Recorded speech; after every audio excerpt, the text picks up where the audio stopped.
Hello and welcome.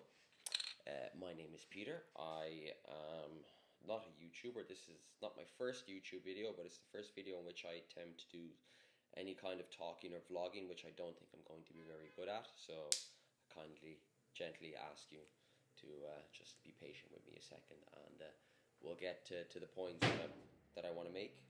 Oh, my chair just fell over. Anyway, yeah, so what am I doing today? I'm making a video with regarding this Osmo Action 4 that I bought online. I was waiting for the Osmo Action 5 to come out because I didn't really need the Osmo Action 5. I was like, the 4 will do me just fine.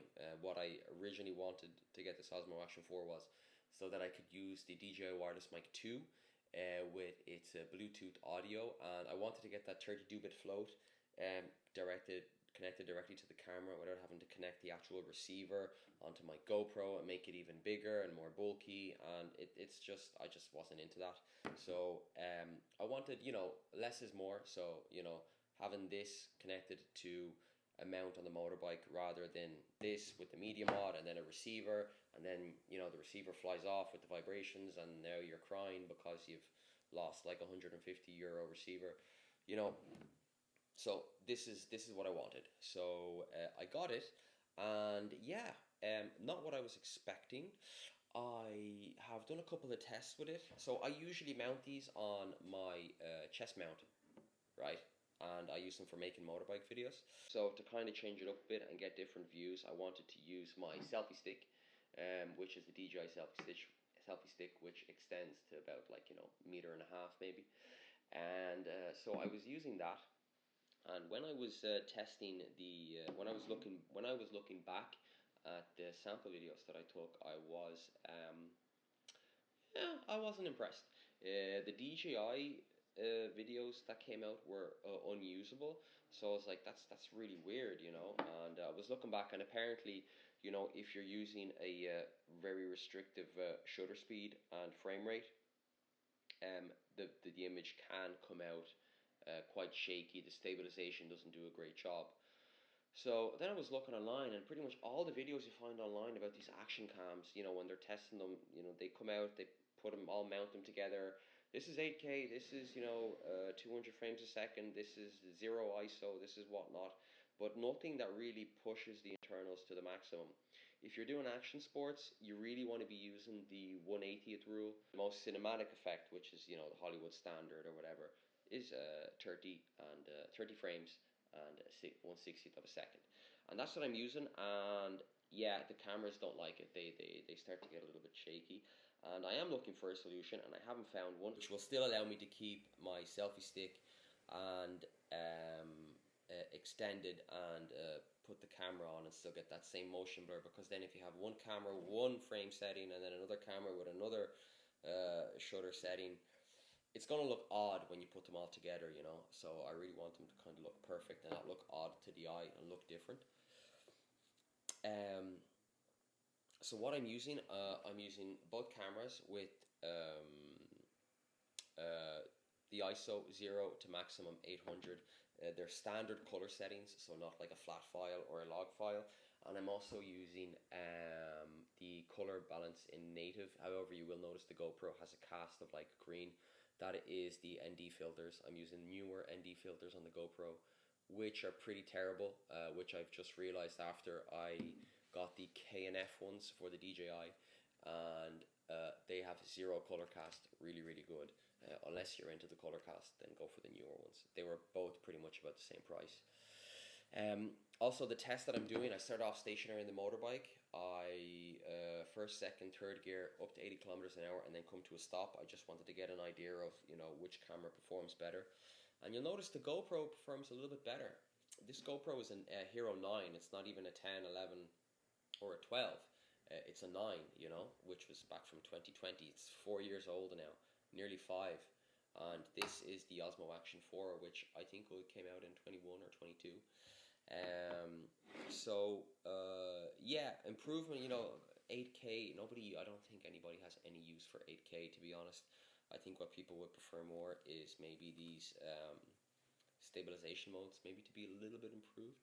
So I'm going to show you some sample videos, and then you can decide yourself, what you think is better.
So I'm pretty much making this video just to kind of show that despite all the bad media GoPro has been getting online, you know, they still shouldn't be brushed aside so lightly, because the stabilization here is a tad bit more impressive than the DJI, and also considering the fact that it's a camera that's 4 years old and the DJI Osmo Action is only it's just come past 1 year now.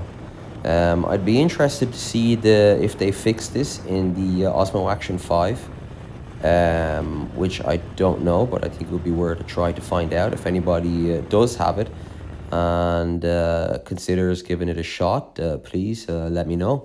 Thanks for watching, and catch you on the flip side.